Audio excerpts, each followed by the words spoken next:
Welcome back to the BDGE Dynasty Fantasy Football channel. Today we are ripping off a 12-team, 3-round rookie mock draft. This is our first one post-NFL Combine, so we've got a little bit more information to sift through, to work through, to make things beautiful. Myself, Andrew, Adam. Hi. Andrew's going to have the 101. I'm going to have the 102.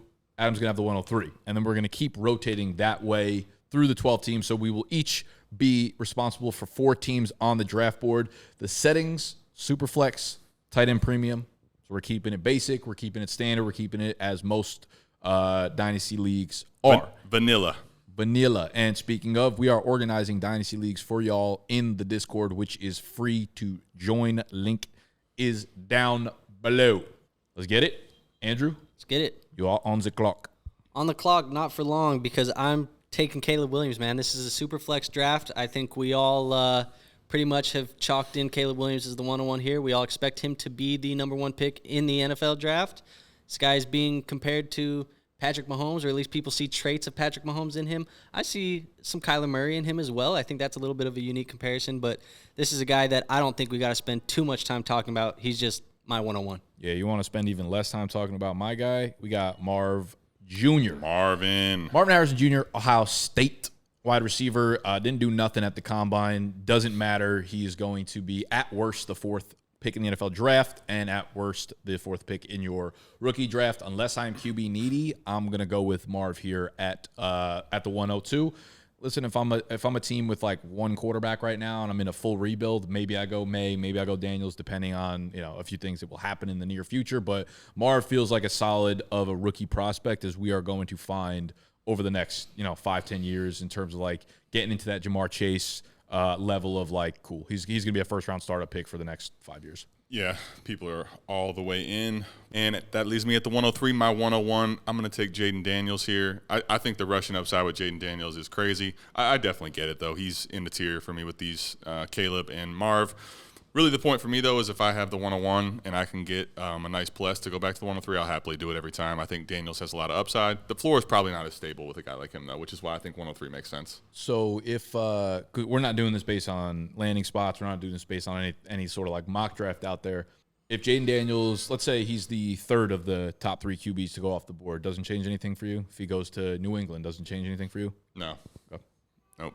I do think the landing spot is important for quarterbacks relative to all the positions, but I think Jayden Daniels' traits can thrive in any situation. I wouldn't love it. I'd rather him be somewhere else, but it's not going to make me switch now. Yeah, I feel that. Well, at the 104, I am going to be taking the other quarterback, Drake Maye. He's just the next guy for me up on the board. We know super flex leagues, quarterback is always a scarcity. Hell, it's a scarcity problem in the NFL itself, so we don't expect Drake Maye to fall too far in the NFL draft. He went out to the Combine, measured in exactly how we wanted him to measure in. He interviewed well from all accounts that we could hear. It sounds like he's going to be a guy that's probably being drafted in the top 5 of the NFL draft. If a team there doesn't want to pick him, somebody's coming up to trade for him. So Drake Maye, I'm just taking him here. This is a guy that I really like, and he's the last of those top 3 quarterbacks that we really expect to be in these super flex leagues. Yeah, I feel super confident the first 3 picks in the NFL draft are going to be the top 3 quarterbacks this year. At the 105, this feels like an easy choice for me, and Malik Nabers. He's my wide receiver too. I love everything I've seen out of this kid. There's very, very few flaws in his game. I think he's going to be a top 5 draft pick. And someone asked me today on Twitter, they're like, I got the 101 and the 103. I really want Marv. Would you be okay going Marv at the 1 and then like picking whichever your quarterback falls at 3? I said to him, I would actually prefer Caleb at the 1 and then gambling on Marv falling back to you at 3, because the gap for me between Malik and Marv is smaller than the gap for me between Caleb and the next tier of QB. So Malik at 105, I get it, and he'll probably end up being like my 5th ranked dude, but I am fucking so happy if I take Malik Nabers. I kind of agree. I think for me, he's going to be my consensus 104. But to the point you're making, if you're not as high as I am on Jayden Daniels, I mean, Nabers and Harrison are super, super close. I got him in a same tier, but I think the value leans Marvin Harrison by the community. 106 here for me. Didn't go out and destroy the Combine, but checked every box I need. Odunze is that dude for me at the 106. So that's where Raptor 1523 is going. I don't think unless it's a heavy tight end premium, which we're saying this is not, I'm probably still taking him over Bowers every time, personally. Where are you guys at? No, I mean, I agree. I think I'd lean Odunze there. It's going to be either or. I think Bowers or Odunze. But, yeah, I think it makes a lot of sense to just draft him right there. What do you think, Nick? Yeah, I'd go Rome there as well, I guess. It's a little bit more difficult without knowing, anything. But I think there are worlds where maybe Rome drops down the board. We've kind of talked about J.J. McCarthy as the next QB up. I think there's a world where if he gets drafted early, he could possibly jump above Rome for me. I have Malik and Rome in a tier together, and I'm going to be honest, I kind of been tinkering with the idea of splitting all three of them up in their own tiers, which is like kind of annoying and obnoxious, but like Marv is a tier 1, Malik is tier 2, and Rome is tier 3, and then everybody else in their other tiers. But to be honest with you, I think I'm liking Malik more and more as we go through the process. I mean, annoying, but sometimes you got to do what you got to do. I mean, Right. It's fine. Right. All right, Andrew, you said either or, so does that mean or is simple? Yeah, that's either or. It means I'm taking Brock Bowers here at the 107. This is a guy who was dominant his entire time that he was at Georgia, and this is a tight end premium. This is just – it seems like a no-brainer pick for me. I really don't feel like there's really anybody else. Maybe you could argue some other guys, Nick. I know you like some other guys a little bit higher, but to me it's just clearly this is the tier break in the first round for me, and auto-selecting Brock Bowers. Yeah, I feel you with that. Those feel like the tier of guys that I would be surprised if they moved around any further out than like the 108-ish. And the guy I just brought up, J.J. McCarthy, would be my 108. I think he's going to be a top 15 draft pick. I think he's probably going to be a top 12 draft pick. I wouldn't be shocked if he ended up being a top 10 draft pick, just the way the NFL works. Teams need the QBs. And McCarthy, dude, I'm going to be honest, man. I watched a lot of these QBs, and I watch a lot of the wide receivers. And a lot of the time I came away like unimpressed with the quarterbacks they're playing with. Like especially I'm watching A.D. Mitchell, I'm watching Xavier Worthy, and I'm like, man, Quinn Ewers is trash. But even to the point of like the really good ones where I'm watching Rome and I'm watching Jaylen Polk and I'm watching those guys and I'm like, a little underwhelmed by Michael Penix, a little underwhelmed by some of these other dudes. When I watched Roman Wilson, I was like, JJ's got a nice fucking arm. JJ can move. I think we're really underestimating JJ as a prospect, man. I kind of like the dude. I mean, I'll just say this. Top 12 quarterback with some upside, that type of draft capital at the 108 in Superflex. I mean, I think it speaks to, like, the value that McCarthy is, but also just this class is outrageous. Like, the other way I look at it, too, is, like, okay, Brock, sure, he can go up at 5, but he can go anywhere from 5 to, like, 15. Mm-hmm. Sure. That's kind of where I'm looking at J.J. McCarthy. So in a Superflex league, you're looking at two guys with the same draft capital. I'm taking the QB tiebreaker over tight end tiebreaker any day of the week. I agree with that point. That's the way I like to build. And I think typically, I think I already made this point before on a previous show, but I find it's a lot easier to get a haul out of a quarterback than it is a tight end. 100%. Fair enough. Yeah. I think, too, I just think really when I look at it as well, it's like I'm trying to draft right now off of prospect profile just because we don't know landing spots in this particular scenario. Yeah. So for me, I think prospect-wise, Brock Bowers is just a better prospect than J.J. McCarthy. That's why I went that way. But I definitely, if J.J. McCarthy were to land, for example, like we talked about yesterday, if he lands in Minnesota here with Justin Jefferson, I mean, like it's a super you realistic could really spot. take him. Like he goes to Atlanta, the weapons are real. He goes to Minnesota, the weapons are fucking super real. Like there's a lot of spots. I think you could argue McCarthy at like where you took Rome. I think you could take him over Rome and Brock Bowers. If McCarthy goes to 11 to the Vikings, I mean, come on, he's going at least at 106. Come on. Now, speaking of values, 109, they let him fall into your boy's lap. Go for it. Ryan Thomas. I'm just going to say, man, 109, getting a guy with his profile, that's not normal. It's just a good year. That's not normal. It's a good year to have picks. Good year. 2024 is our year. Andrews, back to you, 110. Yeah, man.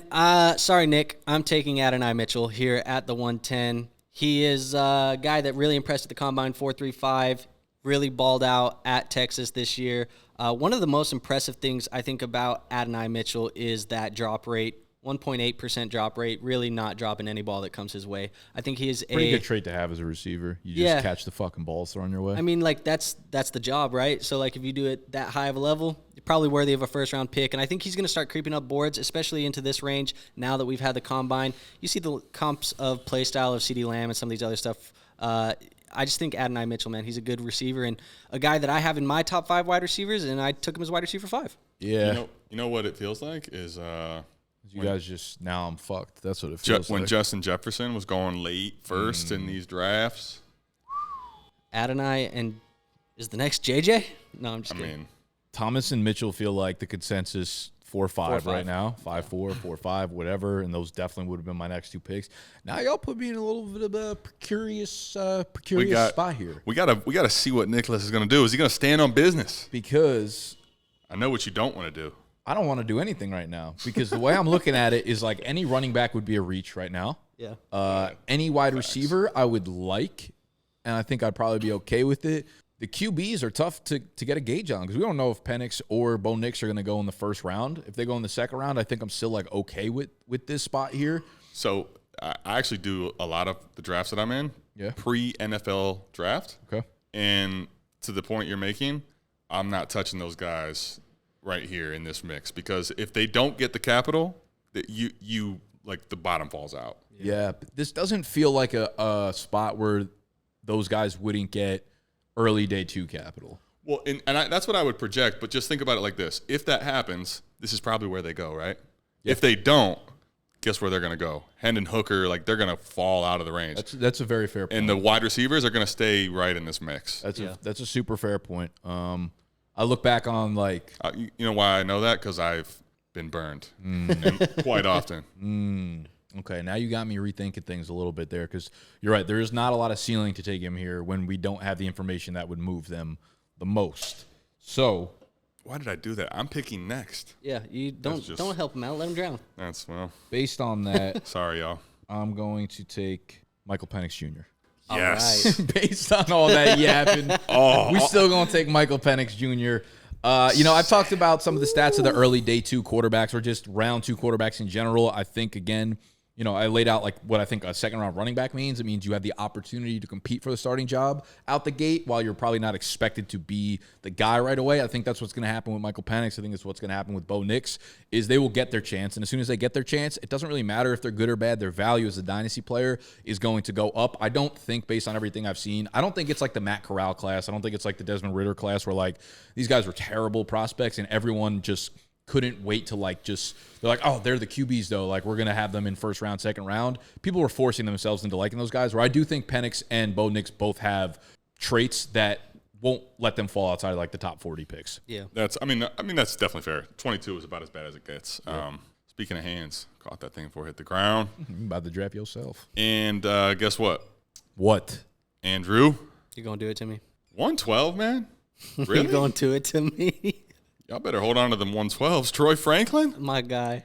You better hold on. I mean, honestly, if you're sitting there 1 year league, you got the 112, you haven't moved, and you get Troy Franklin, tell me you're mad. That's crazy to me. I'm mad. I know you are. I don't want Troy. Because you took Penix. I know you're mad. I don't want Troy. Dude, I could have had Troy. You really hate the man. He's like I think my wide receiver 7 or 8, but I would take Keon. At this point, I think I'd take Ladd over him too. Maybe. I only say maybe because I don't want Andrew to take him right now because I want to take him. Well, Nick, what? Top of my queue is Ladd McConkey right here. So I wanted to go Troy keep Franklin. My mouth shut for the rest of this podcast. Unfortunately, Adam snipes me with Troy Franklin, but I think Ladd is a pretty good consolation prize.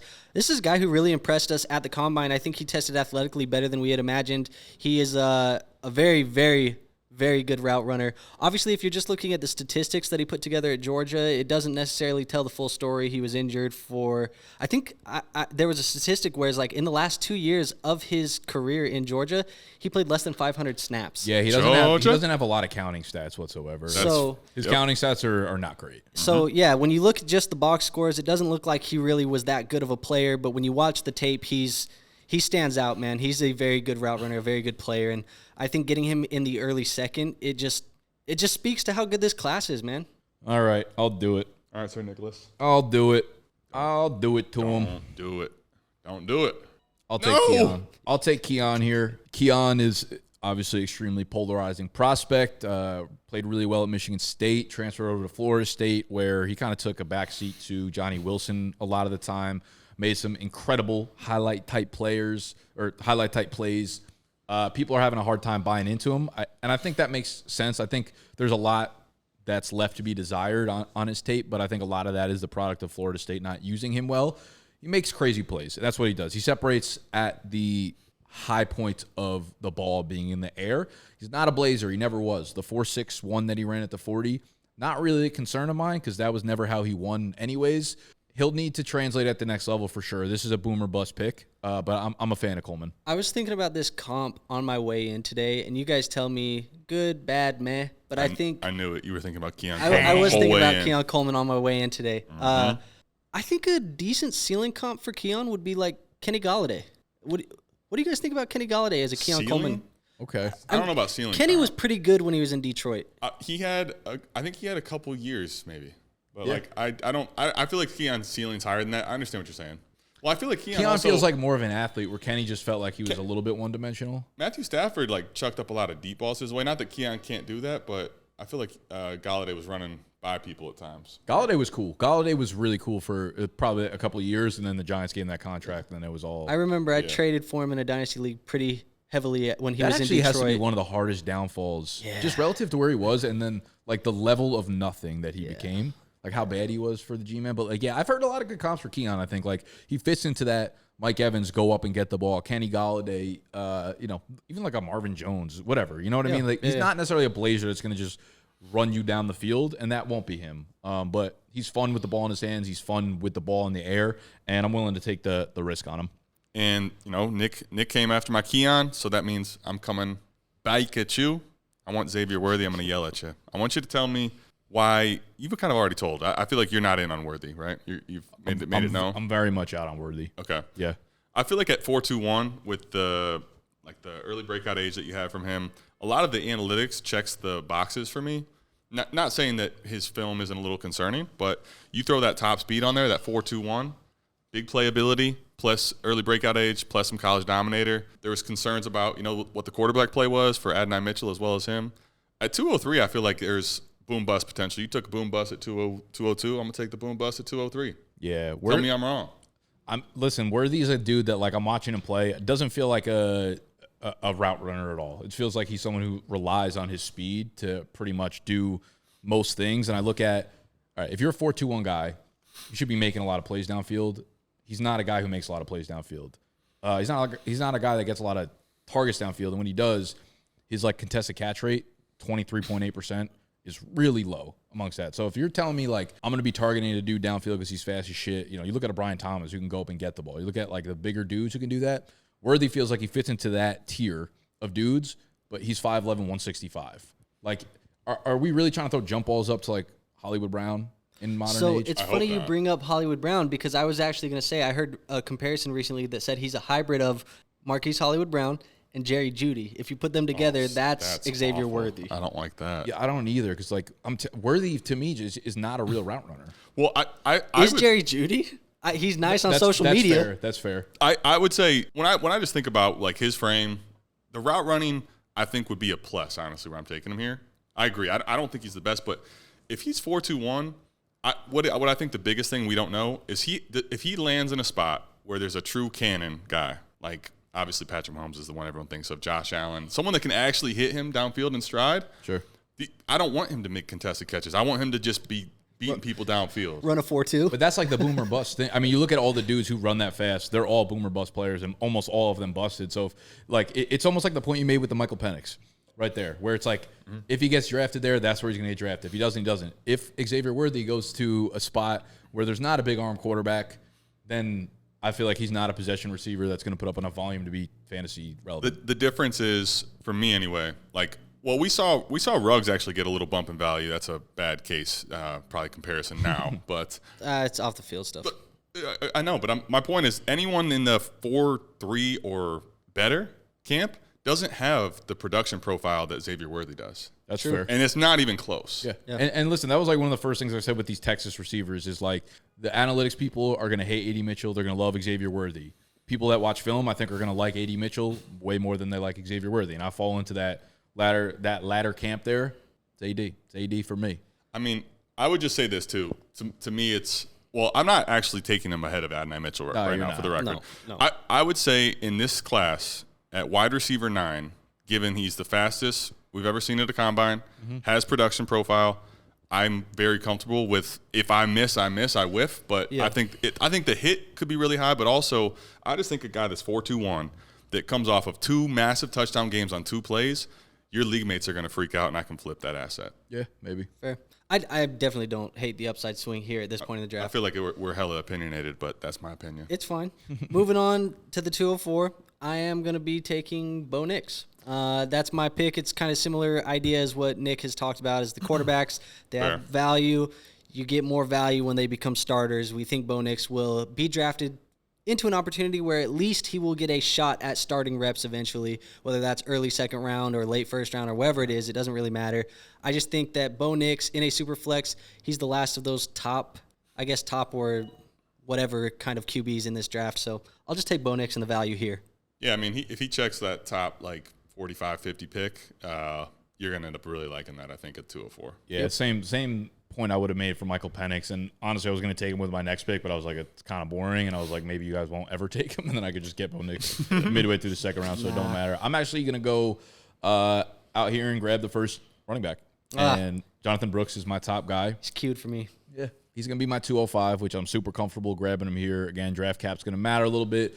20 years old, has the ACL that he's dealing with, but he's my favorite running back in the class, bar none. Didn't do nothing at the combine. Did weigh in at 216, which is a little bit weird. Don't know if there's any realness to it there just because he's not been working out, et cetera. But my favorite running back in the class, getting him at 205. There aren't a lot of classes where the first running back goes off the board this late. I think that's just a testament to the number of QB prospects and, of course, how legendary this wide receiver class is. Yeah, I mean, I think that's honestly very fair. And at this spot, too, Jonathan Brooks is not the best prospect, but I also feel like he's a pretty decent prospect to get at a 205 pick. So it speaks to the class again. I'm between two people here, and now this is where we'll see what happens on the flip side. I talk about knowing your league mates here. What are these guys going to do? I'm trying to feel like I know what they're going to do.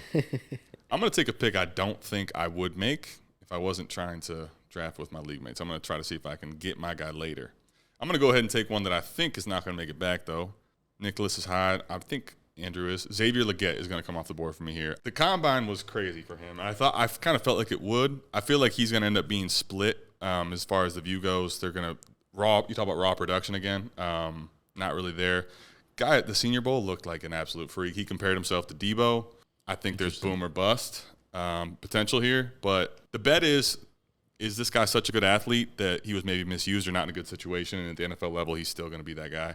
At 206 here, that's where I'm going to take him. Yeah, I like Legette here. Yeah, he was the guy that I had queued up for my pick, so you made the right decision there, which kind of throws me into a loop because I feel like I'm now in a tier of a bunch of guys that I just don't feel super strongly about any of them. But I'm going to take a little bit of a upside swing here at the running back position. I'm going to go Trey Benson. I think Trey Benson, he has the ability to kind of give you a 3-down role. He tested pretty well at the combine. The draft capital is going to obviously sway how I feel about this, and the landing spot will sway how I feel about these running backs. I think ultimately for me, those are going to be the differences in organizing my tiers of running backs. But I think just off purely the tape, I know that there's some stuff that he's still lacking, but I'll just take the upside on Trey Benson here. Yeah. It turns out it didn't matter. Those were the two guys I was between. So I'm on the clock. Nicholas. All right. I'm going to grab me some Jaylen Polk here. Jaylen Polk is the second wide receiver out of Washington that will likely go off the board in rookie drafts. He's a bigger size wide receiver. He ran a 4.52, so I was impressed with the athleticism. Wasn't really sure how he was going to test out at the combine, but he's a dude that high points balls really well. He's a dude that can win over the middle. He's a dude that I think can develop into a really nice number 2 possession receiver for a team.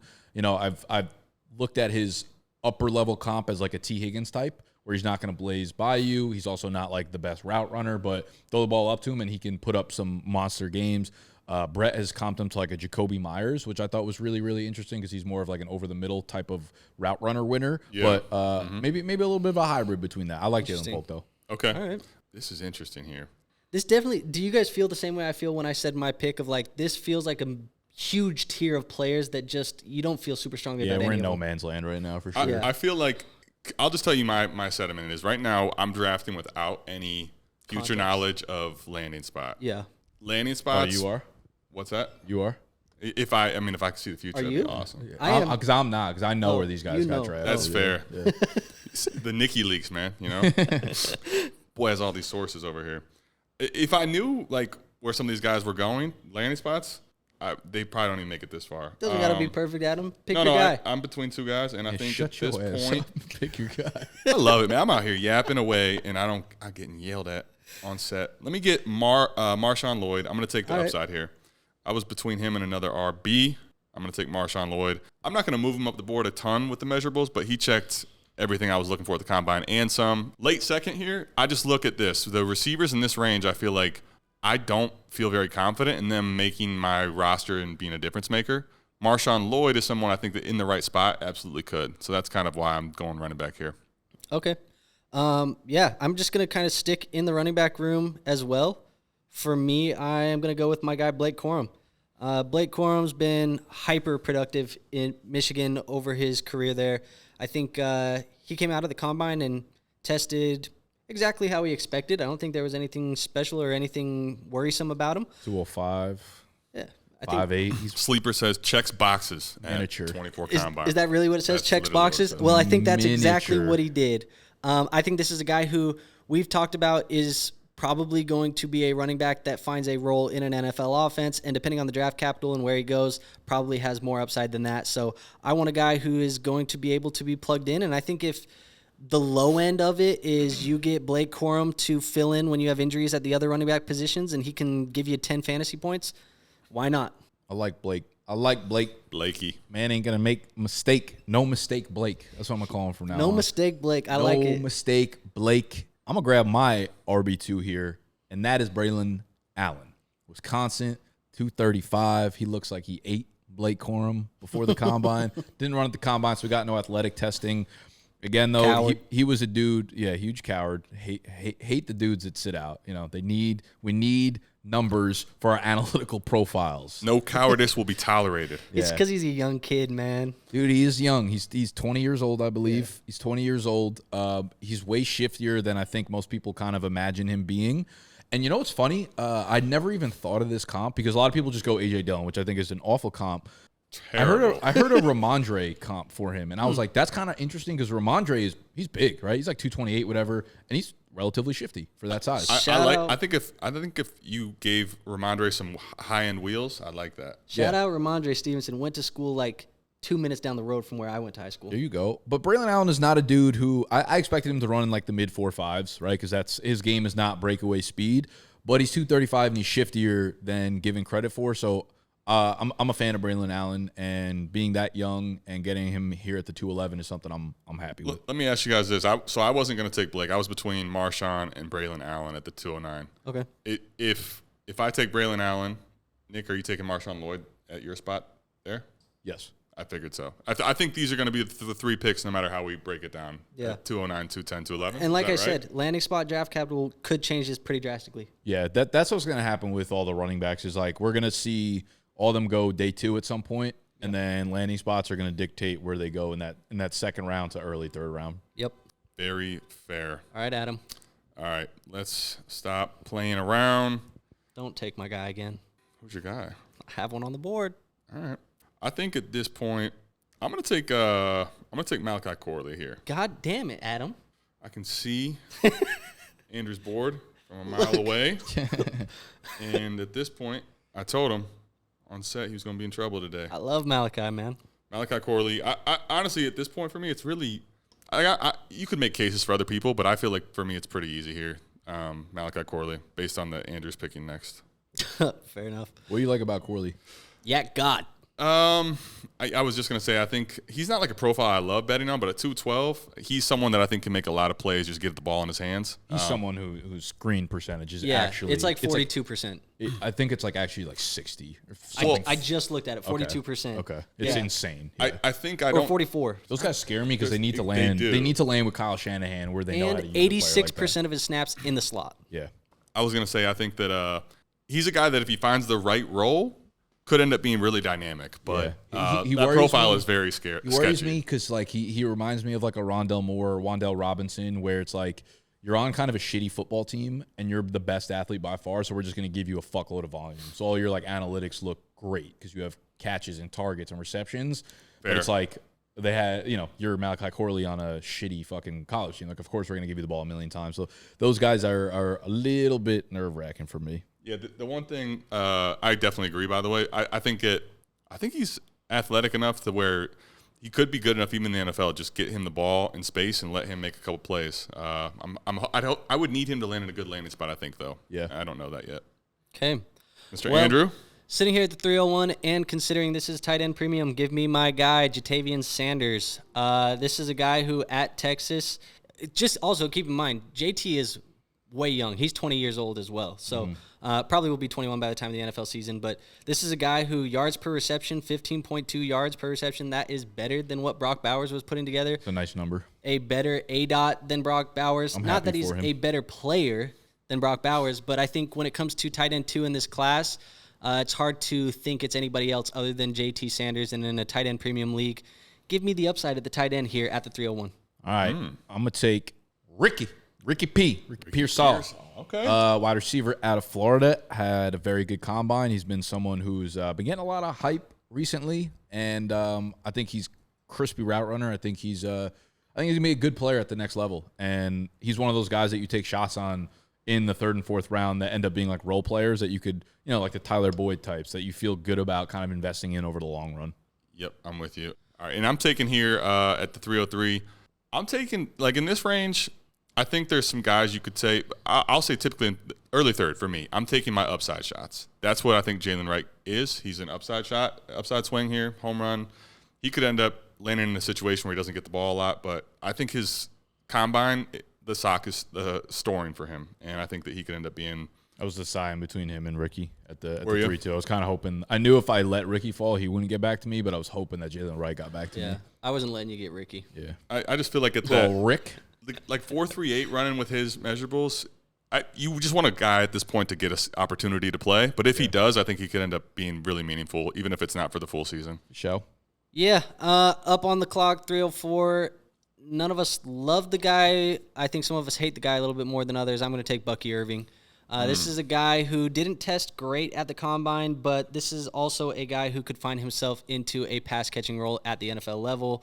I think in PPR leagues, I want running backs who can catch passes because we know that catching a pass is worth more than carrying a football for 1 carry. That is a horrible way to say that, but that's the way that it was. But that's why I am taking Bucky Irving here. Really, analytically, he checks a lot of the boxes, but I know Nick didn't like what he saw on tape, really. Yeah, I mean, we're explosive. We're down in like the mid-3 range where it's like you're not. I'm probably gonna fucking hate everybody that we got to take here at this point. You know what I'm saying? Trade all these picks. I'm not gonna be in love with anybody here. Yeah, I'm gonna go ahead. I'm gonna take Audric Estime, the Notre Dame running back, ran for 7-1. Again, the dude who looks like he ate Bucky Irving for lunch yesterday. No, he ate Braylon Allen. The way he's moving, it does look like he ate Braylon Allen. Estime. Yeah, he was a cool runner at Notre Dame. I think he does a lot of cool things. I'm worried about now his athleticism being like good enough for him to stay on an NFL field, but we'll see where he goes. He could end up being like a 7th round draft pick. He might have that like Dwayne McBride fall where he ends up being a later round pick for the Vikes and then never really sees the light of day. Tough scene. It was a tough scene for all involved, for all Minnesota Vikings fans involved. This offseason looks to be another tough scene for the Minnesota Vikings. Jesus fans. Christ. So, it is what it be. Yeah. Facts are facts, man. Hey, we didn't spend much on McBride, so I'm not too mad. Yeah. I'll tell you what. I did think he was going to get carries, though. This one's interesting. I think at this point, I'm curious to see what happens with landing spot and where he goes. This is a guy that has fallen so much from in Devy circles where once considered the next Christian McCaffrey, nowhere near that in perception now. I know. Mr. William Shipley. I'm taking Will the Thrill. Let's go with Will. Yeah, speak on him a little bit. I still think he has a lot of, like, we're talking about Bucky Irving as pass catcher. I still think he could be a very, very good pass catching weapon. And at 306, there's a couple guys I would consider taking. I'm not going to reveal my cards to these guys playing poker, but I think upside, all things considered, what's left on the board, I think Will Shipley in the right landing spot could end up giving that to somebody.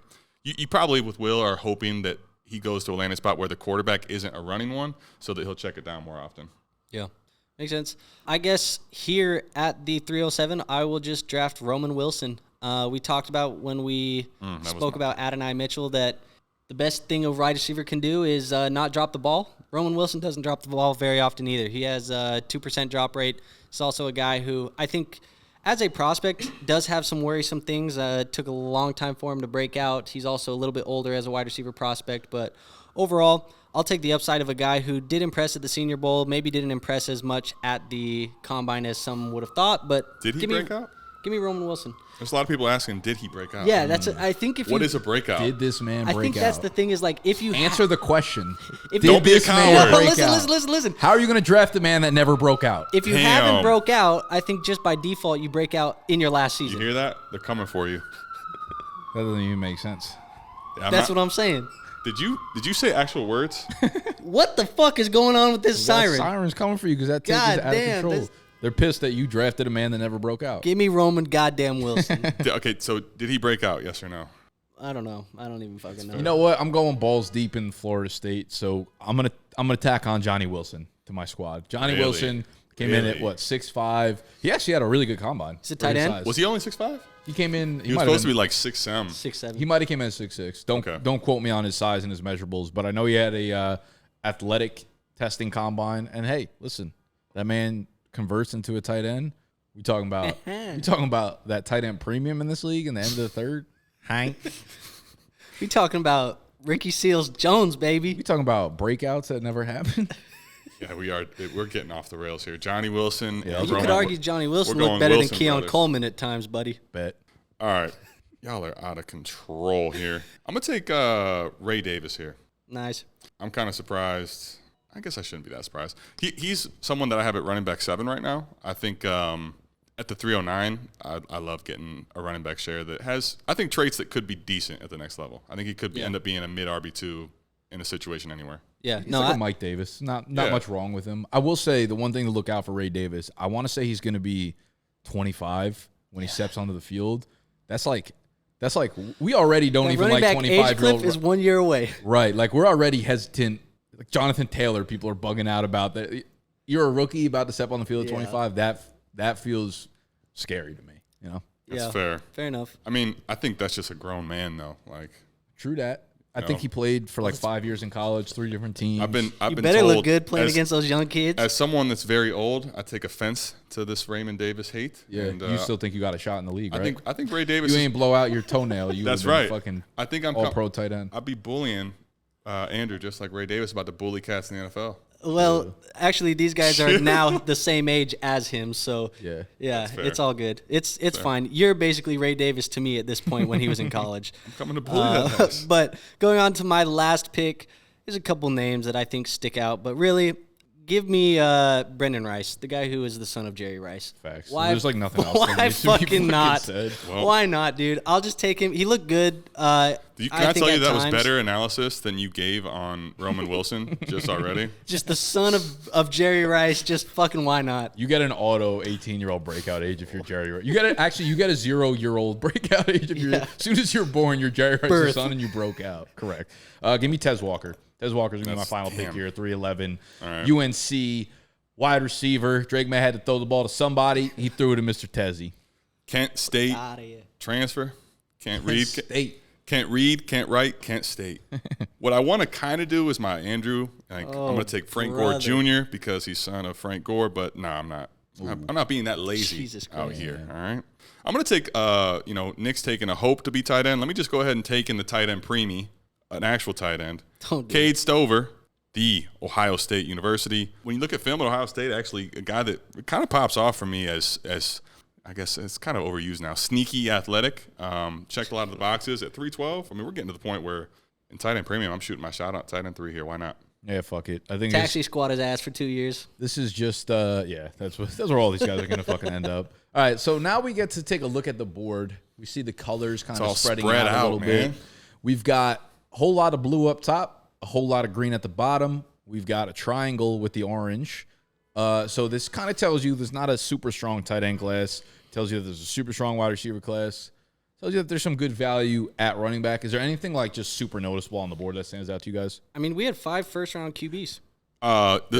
Super noticeable to me is that you hit a run of green, and it just gets running. Mid-second, it keeps running. That's what's going to happen in the NFL draft, too. I think you're going to see the one, and then they're all similar prospects. They're all similar fantasy type players, I think. Right now, without landing spot, with what we have from the combine, the current information, how would you tier looking at this right now? Like, what are we tiering the draft currently? You know what I'm saying? Well, where are your tier breaks? It's kind of hard because we took some guys took players where I didn't like it and vice versa. But yeah, I would say top 5, I think clearly for me. I think after 5 it's a tier break. Then I got 6 and 7 tier break, and then honestly probably through 201 the rest of the way for that. But how really assuming JJ McCarthy's a top 10 pick and Penix is like a second round pick, how do you put them in the same tier? I definitely agree with what you're saying. I'm more like 105 is first tier. You could probably make a 103 cut too if you wanted to, but let's just go 105. I think then I go 108 would be the next tier. You could even argue 109 with Brian Thomas. I will say I wouldn't have picked Penix there. Okay, fair. Well, that was kind of what he said too. Yeah, I mean, you could argue the validity of each pick for you, exactly. But well, for you too, buddy. I would go 5, 8, and then I go 9, 10 together, and then probably for me the 111 through Bo Nix. Running backs, I think really, I guess 205 all the way through 211. And that really is just pick your poison. Yeah. Like it doesn't matter who it is, just pick the one you like. And then 212 through 312, they all suck. I do feel like you can say whatever you want about Keon, but I kind of feel like the top 14 picks feel different right now. You could maybe say 15. Yeah. They feel different with what we know today. Like if Bo Nix ends up getting the requisite draft capital and so do Penix, you probably make it bigger. But I say like 14, there's 15 a chance that picks. Worthy, as much as I don't like him, goes in the first round. Yeah. Well, I agree. Imagine Which at that point, I'm not fading a first round pick all the way to pick like fucking 19. Dude, just imagine for a second. Xavier Worthy, 4-2-1, gets drafted by the Chiefs. Freak out sessions are coming everywhere. He ain't drafting his ass. I know you won't because you don't Pat want Pat Mahomes was tweeting about Xavier Worthy last night. Yeah. Remember last time he suggested an offensive skill player at the end of round 1? Yeah, I do remember that. Yeah, who was it? Rashi. Clyde. He's better at suggesting second round picks.